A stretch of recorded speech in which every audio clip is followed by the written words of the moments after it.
여러분 반갑습니다. C촌입니다. 이번에 같이 살펴볼 집은 어떻게 이렇게 가격이 많이 떨어질 수가 있지? 그런 전원주택입니다. 멋진 전원주택 단지가 보입니다.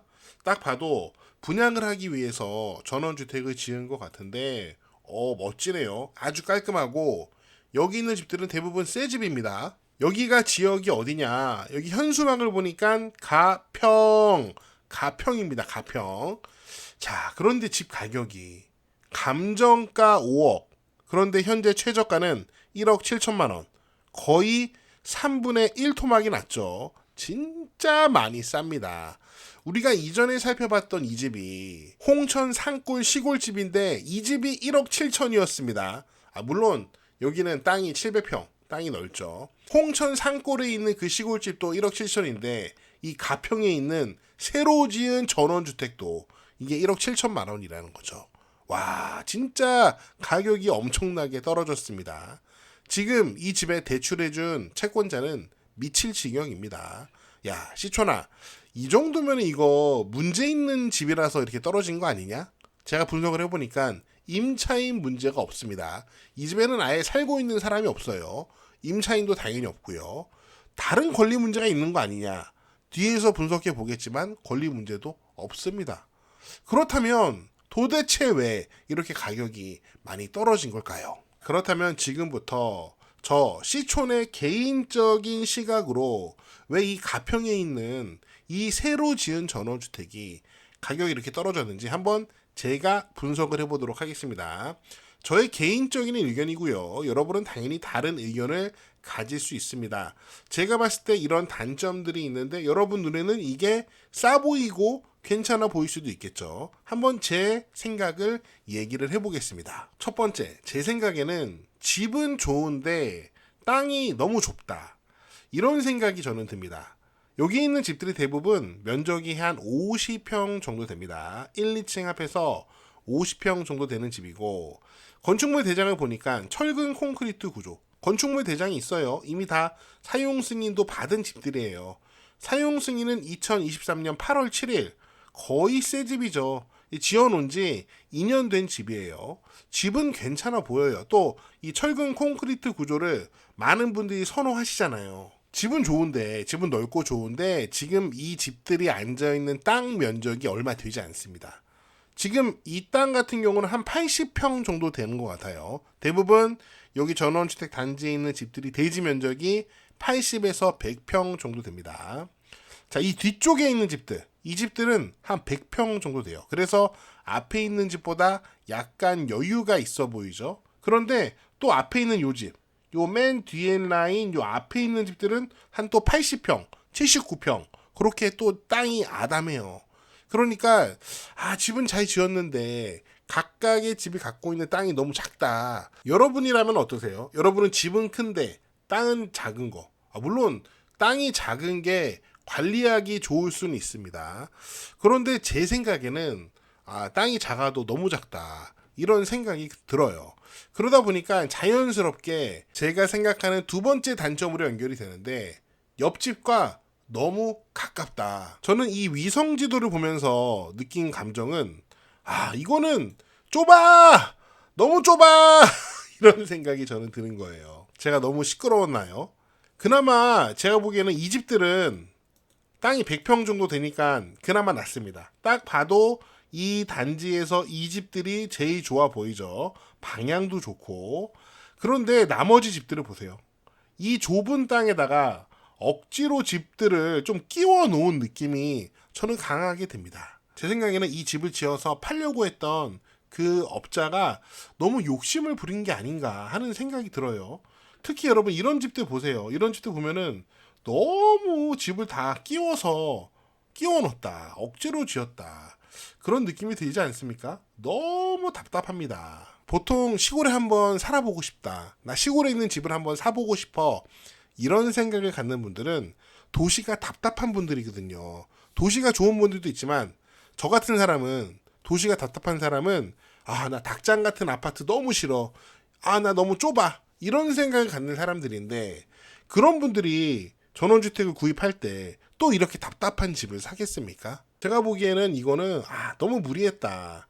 돈을 많이 벌기 위해서 너무 좁은 땅에다가 집을 너무 많이 지었다. 그런 생각이 들어요. 그래서 이렇게 가격이 떨어지는 게 어떻게 보면 또 자연스럽게 보이기도 합니다. 제가 생각하는 또 세 번째 이유는 여기 섬이냐? 이런 생각이 저는 들었어요. 어떤 의미냐면은 지금 이렇게 전원주택 단지가 있는데 주변이 아니 사방이 모두 농지입니다. 한 면이 농지가 아니고 두 면이 농지가 아니고 그냥 사방이 모두 농지예요. 딱 봐도 이제 아마 벼농사를 주로 짓는 농지인 것 같습니다. 물론 시골은 농업이 주된 산업입니다. 뭐 그건 사실인데 그렇다고 해도 우리가 도시에서 내가 한번 시골로 내려가서 전원주택을 구매해 보겠다. 그런 사람들이 농지 한가운데 있는 집을 원하나요? 저희 집 주변에도 이제 상업적으로 농사를 짓는 농지가 조금 있습니다. 많진 않아요. 상업적으로 농사를 지으면은 농약이 필수입니다. 그러면은 농약을 자주 뿌립니다. 그러면은 저는 정말 싫어요. 애들이랑 마당에서 놀다가 농약을 뿌리면은 얘들아 빨리 집에 들어가자. 야 창문 다 닫아. 그렇게 할 수밖에 없습니다. 농약 정말 싫거든요. 그런데 전원주택 단지 자체가 사방이 다 농지다. 여기 농사 다 많이 질 겁니다. 농사 안 짓는 땅이 없어요. 제가 보기에는 여기는 집 지을 자리가 아닙니다. 제 생각에. 그리고 특히 도시 사람들에게 집을 지어서 팔 집이 아니다. 저는 그런 생각이 듭니다. 뭐 여러분은 다른 생각을 가지실 수도 있을 것 같아요. 그런데 뭐 나름대로 또 장점도 있습니다. 어떤 장점이 있냐면은 시내 접근성이 굉장히 좋습니다. 여기 보시면은 여기가 바로 가평 시내입니다. 가평 메인 시내.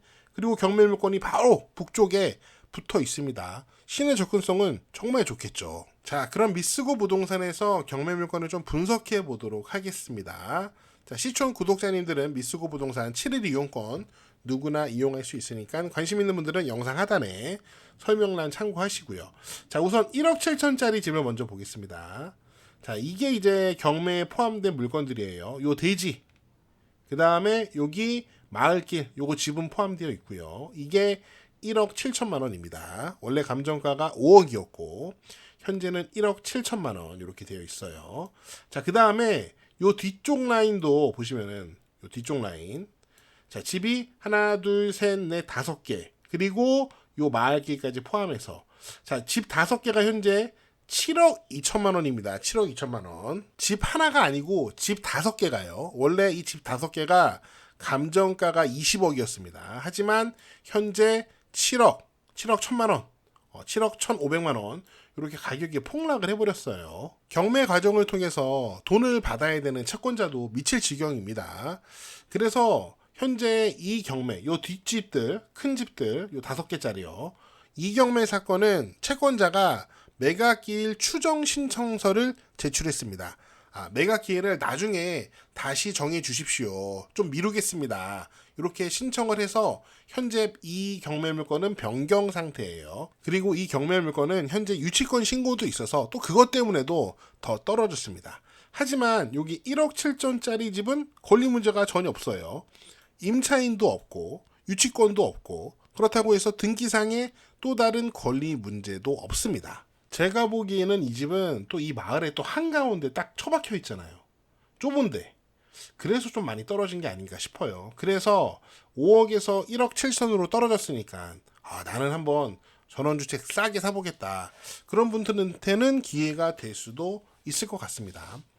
옆집들 보면은 실거래 가격이 있는데 여기 보니까 옆에 집은 2024년도 1월 달에 5억 5천만 원에 거래됐다고 실거래 신고가 됐습니다. 그 옆에 집도 역시 2024년 6월 달에 4억 5천만 원에 거래가 됐다고 실거래 신고가 됐는데 여기 미쓰고 부동산에서 보면은 이게 등기가 되는지 확인해 볼 수 있거든요. 여기 보면은 소유권 변동일이 2020년. 여기에는 신고는 2024년도에 실거래했다고 신고했는데 소유권 변동일이 2020년이에요. 그러니까 요거 실거래 신고하고 실제로 등기는 안 됐다는 얘기입니다. 그 다음에 이쪽도 마찬가지인데 여기도 2024년도 1월 달에 5억 5천만 원 실거래 신고는 했는데 소유권 변동일은 가장 최근이 2020년이에요. 요것도 등기는 안 된 겁니다. 그런데 이쪽에 보니까 여기는 2023년도 3월 달에 5억에 실거래 신고를 하고 여기 보면은 2023년도에 소유권 변동도 됐죠. 요거는 등기까지 했다는 얘기입니다. 그래서 하여튼 뭐 실거래가도 이렇게 확인해 보니까 요거는 진짜 5억의 실거래가 됐고 요거는 양쪽에 있는 거는 신고만 됐다. 그렇게 보시면 될 것 같습니다. 그래서 저의 개인적인 시각으로 봤을 때는 가평 시내와 가까운 곳에 멋진 전원주택 단지를 만들려고 했지만 어떤 땅의 선정이라든지 그리고 그 좁은 땅에 너무 많은 집을 짓는 바람에 많은 사람들의 선택을 받지 않고 있는 게 아닌가 그런 생각이 듭니다. 여러분은 어떠신가요? 여러분은 저 가운데 있는 집을 1억 7천만 원이면 괜찮으신가요? 여러분의 다양한 의견을 댓글로 남겨주시고요. 저는 다음 영상에서 더 재미있고 유익한 내용으로 돌아오겠습니다. 여러분, See you again!